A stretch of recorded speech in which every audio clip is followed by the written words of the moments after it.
Millionlab qarzi bor odamlar uchun qonuniy life hack.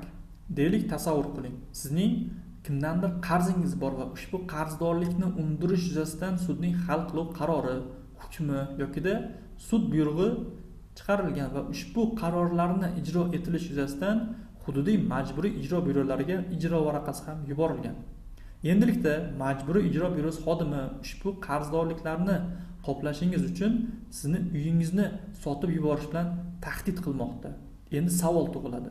Ushbu holatda majburiy ijro byurosi xodimining qarorlari qonuniymi?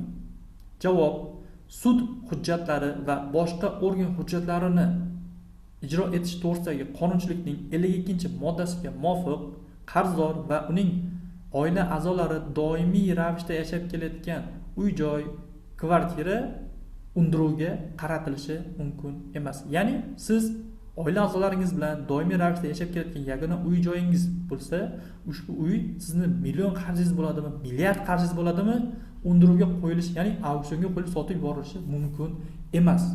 Qachonki istisno mavjud, ya'ni ushbu uy ipoteka shartnomasiga muvofiq olinmagan bo'lsa yokida qandaydir majburiyatni bajarish uchun garovga qo'yilmagan taqdirdagina amalga oshiriladi.